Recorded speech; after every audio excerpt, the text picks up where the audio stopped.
Good morning friends. पिछले कुछ दिनों से ये देखने में आ रहा है कि जो रिटेल सेक्टर है उसको काफ़ी चैलेंजेस फेस करने पड़ रहे हैं, ख़ास तौर पे जो ब्रिक एंड मोटार तरीके से काम करते हैं, जो दुकानें हैं, जो हमारे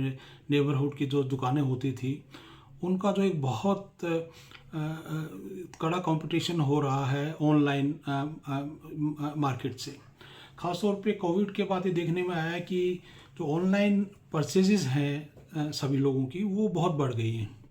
तो इसका रिज़ल्ट ये हो रहा है कि धीरे धीरे करके इसका इम्पैक्ट हमारे जो नेबरहुड में जो दुकानें थी उन पर भी पड़ने लगा है। और जो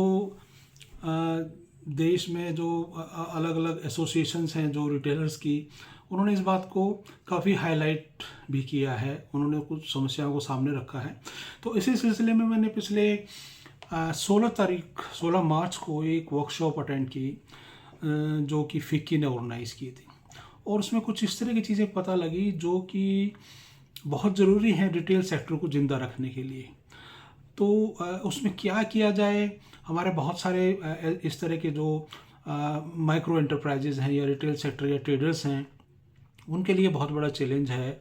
ख़ास तौर पे जो ऑनलाइन सेल्स रहती हैं जो टेक्नोलॉजी का यूज़ करती हैं,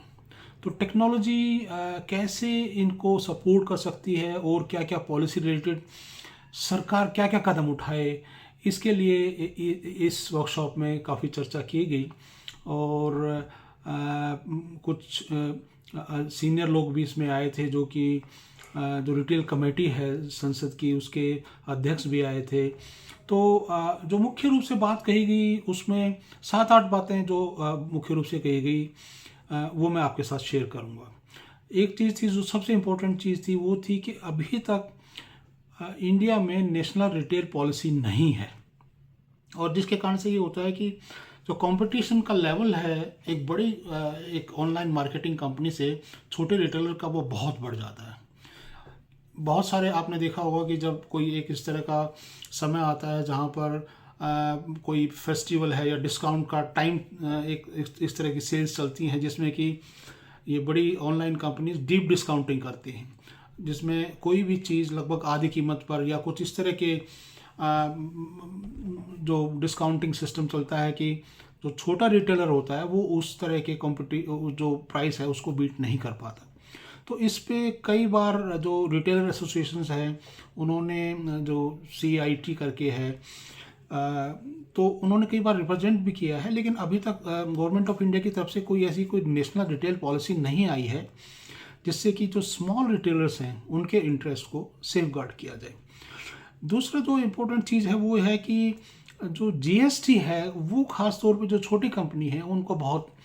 पिंच कर रहा है। मैं आपको एक उदाहरण देता हूँ कि जैसे कि बहुत सारे आर्टिजन और क्राफ्ट सेक्टर में GST के आने से जो इंटरस्टेट सेल्स हैं उन पे बहुत इम्पैक्ट पड़ा है। अब कोई भी ऑनलाइन सेल या इंटरस्टेट सेल आपको करना है तो आपके पास GST नंबर होना चाहिए। क्योंकि आपके पास GST नंबर नहीं है इसलिए आप कोई भी मध्य प्रदेश से अगर दिल्ली में बेचना चाहे या कहीं और बेचना चाहे, छोटा व्यापारी उसके पास GST नंबर नहीं है तो वो नहीं बेच पाएगा। तो इसका क्या किया जाए और क्या सॉल्यूशन हो ये भी बहुत ज़रूरी है, और इस पर अभी तक कोई इस तरह की कोई ख़ास सुझाव या सॉल्यूशन सरकार की तरफ से नहीं आया है। और इसका रिज़ल्ट ये हो रहा है कि जो वहाँ पर जो ट्रेडर्स हैं, एक अलग तरह की ट्रेडिंग कम्युनिटी डेवलप होके आ रही है इन लोकेशंस पर, जहाँ पर छोटे छोटे व्यापारी जो अपना बेचते थे वो अब जिनके पास GST है वो इन छोटे व्यापारियों से खरीदते हैं, और एक नए तरह का बिचौलिया एक इसमें डेवलप हो रहा है जो कि जिनसे कि उनके मार्जिन्स कम हो गए हैं, और मार्जिन्स कम होने के कारण उनकी आय पे बहुत सीधा इम्पैक्ट पड़ा है। तीसरी बात यह है कि इसको रिटेल इंडस्ट्री को एक इंडस्ट्री का स्टेटस नहीं दिया गया है, जिसके कारण से जो इंडस्ट्री स्टेटस की जो सुविधाएं होती हैं वो भी अभी तक रिटेल इंडस्ट्री को नहीं मिली हैं, जिसके कारण से कोई भी बैंक या कोई भी ऐसी वित्तीय संस्था इनको ऋण प्रदान करने में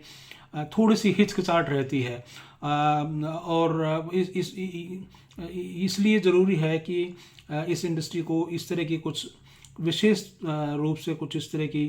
वित्तीय सहायता प्रदान की जाए जिससे कि उनकी वर्किंग कैपिटल और इस तरह की चीज़ें जो है वो उनका सामना कर सकें, क्योंकि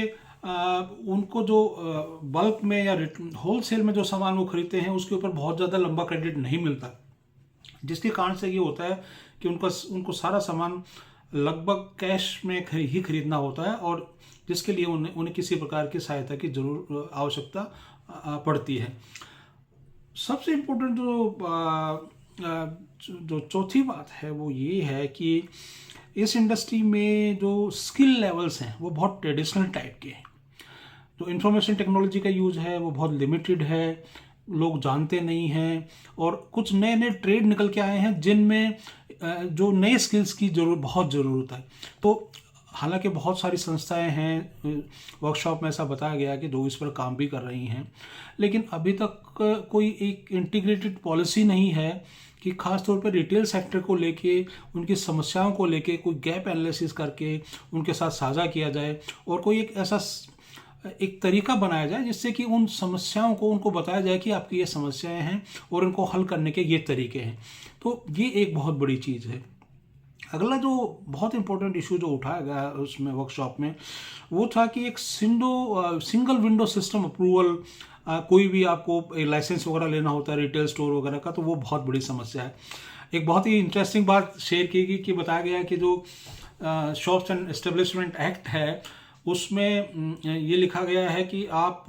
हर साल अपनी शॉप में सफ़ेदी करवाएंगे, लेकिन अगर आपने सफ़ेदी की जगह कोई दूसरा रंग या कोई डिस्टेम्पर या इस तरह की कोई चीज़ यूज़ करी तो उसको वो सफ़ेदी नहीं मानते, आपको सफ़ेदी ही करवानी पड़ेगी। तो ये इस तरह की जो पुराने कानून हैं उन पर सरकार को सोचना चाहिए और उस पर कुछ इस तरह के स्टेप्स उठाने चाहिए, जिससे कि आज की जो इश्यूज़ हैं, आज के जो चैलेंजेस हैं वो रिटेल सेक्टर उनको अच्छे से एड्रेस कर पाए। दूसरा जो है, कोई इस तरह का इंसेंटिव रिटेलर्स के लिए नहीं है, शॉपकीपर्स के लिए नहीं है, जिससे कि उनका जो मॉडर्नाइजेशन हो सके। जैसे कंप्यूटर्स की उनको ज़रूरत है, तो एक छोटी रिटेलर अगर वो कंप्यूटर खुद से खरीदेगा तो 30-40 हज़ार रुपये की इन्वेस्टमेंट की उसकी कैपेसिटी नहीं होती। तो क्या हम कुछ ऐसा कर सकते हैं कि कुछ एक कम्युनिटी इस तरह की बनाई जाए जिसमें कि एक 40-50 लोगों का एक समूह बना के और वो एक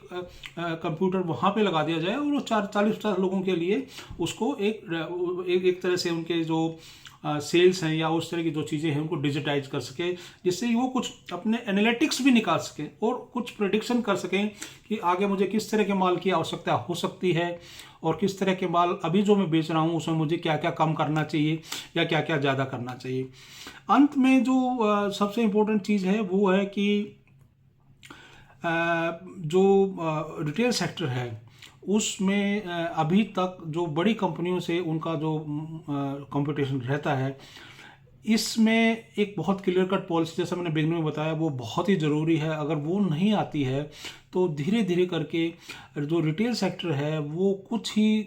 ब्रेड एंड बटर जैसे मॉर्निंग स्टोर होते हैं उस तरह की एक चीज़ बन के रह जाएगी। और जो पुराना उनका जो एक वो था, उनका एक तरह से उनके जो कैचमेंट एरिया था उस पर जो ऑनलाइन सेक्टर है उसका एक तरह से कब्जा हो जाएगा। और क्योंकि रिटेल सेक्टर हमारा बहुत बड़ा है और जिसमें लगभग ये मानते हैं कि 70 लाख डायरेक्टली एम्प्लॉयड हैं और इनडायरेक्टली एम्प्लॉयमेंट की बात तो करते हैं तो वो 20 करोड़ और 15 से 20 करोड़ का एक तरह का नंबर दिया जाता है, जो कि एक बहुत बड़ी आबादी है। और किसी भी तरह का एक नुकसान इस सेक्टर को, हमारे एम्प्लॉयमेंट सिचुएशन को बहुत एडवर्सली इम्पैक्ट कर सकता है। Thank you very much for your attention.